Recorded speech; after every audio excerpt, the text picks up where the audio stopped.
welcome back to the Hard Truth Canada. I feel like this is something you guys want to see. It's pretty funny, so grab yourself a drink before you come down and watch this. Who the fuck talks like that? Come down and watch this. Grab yourself a drink, because you're gonna want one when you watch this. I don't have, mine's almost empty. I've been laughing so much through this whole thing, but this is where it gets really funny. So yeah, here we go. Trump's gonna talk about all this nonsense spending that's been going on, so enjoy. And here are just a few examples of where your money was going before I came along. These are just some of the, just taken at random. Oh, there are much worse examples than this. I was just looking at them before the speech, and I can tell you they were much worse. And there are some that are horrible, but I don't want to really say them because they're very, very embarrassing to people. Very, very embarrassing. And they're really something, but you'll be seeing it and you will be reading about it. But just some taken at random. $2 million for sex change operations in Guatemala, $20 million for Sesame Street performances in Iraq. $20 million, that's a lot of money. You know, I know what it costs to do those things. You get a cast over for $50,000. Give them a couple of bucks tip, and that's it. Not 20 million. 20 million, that's Gone with the Wind on steroids. $101 million for 29 diversity, equity, and inclusion contracts at the Department of Education. Wow. And so that's where all that money is coming from. That's trying to convert your children. Crazy. we've canceled all of these, saved Thankfully. all of this money. And again, this is just a small sample. This could go on. I could read them all day. $520 million for a consultant. I want to know, who is that consultant?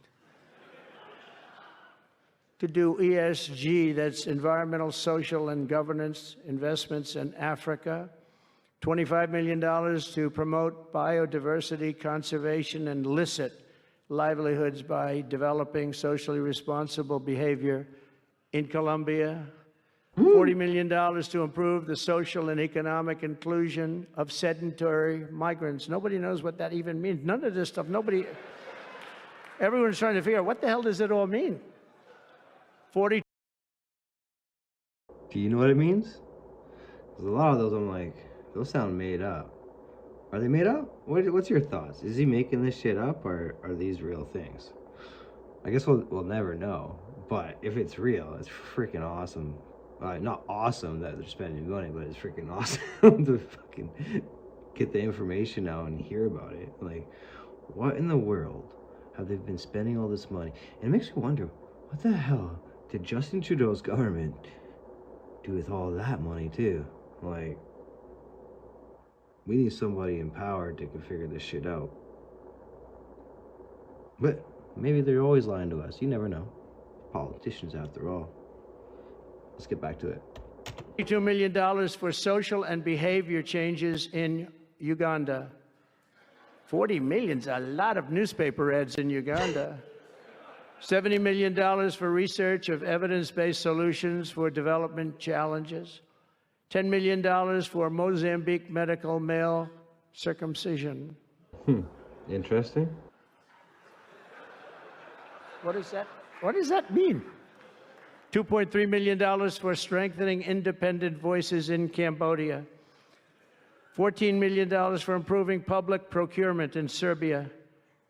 $486 million to the Consortium for Elections and Political Process Strengthening, including $22 million for inclusive, participatory political process in Moldova. Jeez. And $21 million for voter turnout in India. What do we need to spend $21 million for voter turnout in India?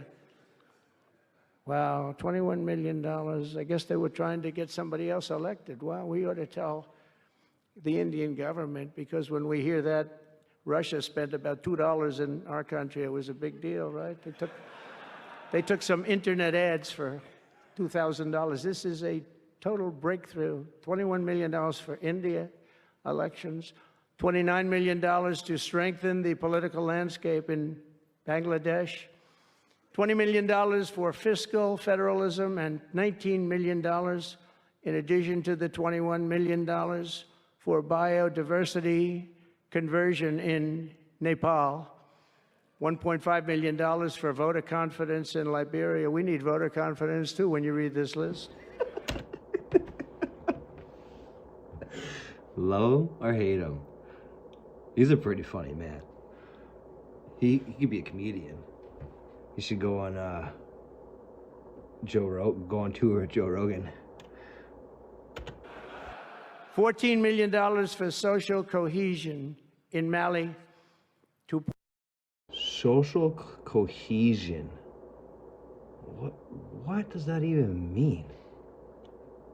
$2.5 million for inclusive democracies in South Africa. $47 million for improving learning outcomes in Asia. Asia's doing very well. We don't need to give them money. And in another program, $50 million plus another $50 million for condoms for Hamas. Do you know about that? $100 million for condoms. Condoms. Does everybody know what a condom is? For Hamas. $100 million for condos. But anyways, I just looked up what this social cohesion is. It says it refers to bonding, unity, and trust with society. I'll find a better definition, because that doesn't make much sense. Anyways, continue with this. I'll find a better definition, and let's get back to it. Oh, back to it. $1 million. Back to it. And these are just some. I could read this list all day long. I just don't want to bore you. But these are just some, and not nearly as bad as others. And some are just, I just don't want to say them because they're too incendiary. We're also finding tremendous abuse, waste, and fraud in Social Security. Social Security is, what's happening there is going to be one of the great potential scandals in history. On the program, there are over 4.7 million Social Security numbers from people from 100 years old to 109. Think of that. Now, over 100, there aren't a lot of people that make it. Hopefully, most of the people in this room will. That's a lot of dead people? Like, there's no way they could be alive. I mean, there is possibilities, but not in that amount of numbers. Sorry, I just keep pausing it on you guys. Will make it, but historically, you don't have thousands and thousands of people. But listen to this, 3.6 million people are on Social Security rolls from the age of 110 years old to 119. Do you think there are really that many? Those people are seriously old. But it gets worse. 3.47 million people are on Social Security from the age of 120 years old to 129 years old. 3.9 million people are on the age of Social Security from 130 years old to 139 years old. So, clearly these people have been dead for a long time, and the money's still getting spent? But if it's going out, is it going into their accounts? Like, what's happening to that money? I'm confused. It doesn't make sense to me. But anyways, that's my head just thinking away. Let's get back to it. Now, the all-time record, I heard, is a woman who was 127 years old. That's the record. A woman from a certain country where they have actually people that live pretty long, actually. And she was 127 years old. That's pretty old. But we're topping her by millions of people. 3.5 million people from the age 140 to 149 years old. 1.3 million people are on Social Security from the age 150 to 159. And over 130,000 people are on Social Security over the age of 160 years old, okay? Including 1,039 people, think of it, over 1,000 people between the ages of 220 to 229. And one person between the age of 240 years old to 249. And the record topper, there is one person on Social Security who's 360 years old, which is approximately 110 years older than our country.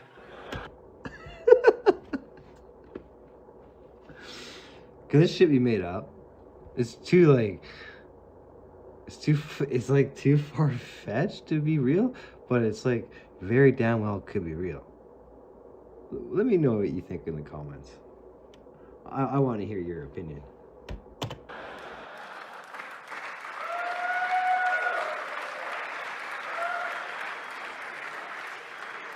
So what we're trying to find out, and what we will find out, is are people being paid from all of these, you know? Yeah. Somebody pocketing 10,000 here, 10,000 there. What's going on? So we'll find that out pretty easily because we have a lot of computer geniuses. I said to Elon, who are these people that are doing this, the DOGE people? I said, who are they? Where do they come from? He said, well, number one, they love our country. Number two, they're really genius at computers. So nobody's going to fool them. When they go in, they see some bureaucrat that's scamming the country, and they try and talk about, you know, certain computer language. These people say, no, it doesn't work that way. These are people that have a natural ability as you know, brilliant computer people. It was very interesting when he told me that. I said, that's what you need today. But all of these scams have now been terminated. In addition, over the past month, we have effectively eliminated the U.S. Agency for International Development, which was funding much of this lunacy. We virtually shut down the out-of-control CFPB, escorting radical left bureaucrats out of the building and locking the doors behind them. What they were doing was so terrible. Where they were spending the money was so terrible. What we haven't looked at yet, but will be, is does the money come back to them? Because nobody can be stupid like that. And they're not stupid. They're smart, actually. And, you know, why are they doing that? Does money come back to them? So we'll figure that out pretty easily, I think, and quickly. Yeah, where's the money going? But I've ended all of the so-called diversity, equity, and inclusion programs across the entire federal government and private sector, and notified every single government DEI officer that their jobs have been deleted. They're all deleted. And it's interesting, even these companies that have tremendous amounts of money, a number of them just announced, Walmart, if you can believe it, they just announced that they're stopping. And, you know, these companies are writing off like $220 million. How can you spend that much money no matter what you're doing? If you're teaching something, you're going to have an instructor, you're going to talk, you're going to give them a book. Please read the book. You know, then you find they spent $225 million on that. What's going on? And we were going in the wrong way. And our military. Yeah, what is going on? Like, I wish somebody would do this in Canada, because I would like to know where the money's going to. Military was really, although I tell you, you know, we defeated ISIS with our military in 3 weeks. General Raisin Kane he's some general, he's a real general, not a television general.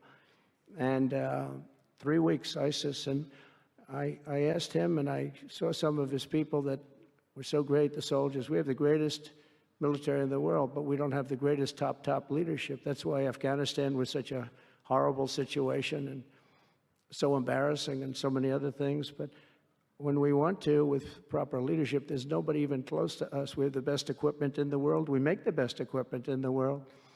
But we have the best military. But, you know, we never fight to win. We fight to just keep it going forever.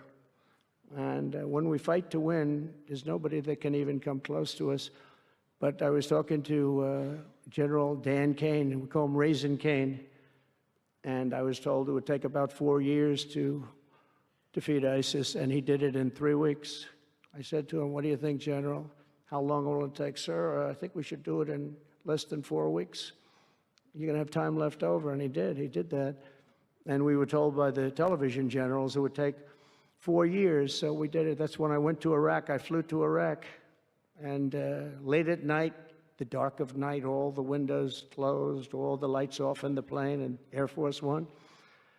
And we flew in, and it was pretty amazing. I'll tell you, we were landing, and there were no lights in the plane. Sir, we have... All right, I'm going to end it there because Trump is awesome at speaking. He can go from one subject to another subject just as you've seen there. So he could take us down like a 4-hour rabbit hole. And it's getting late. I just want to get this out to you guys. So yeah, as always, hope you enjoyed the video. Subscribe if you haven't. We'll see you on the next one.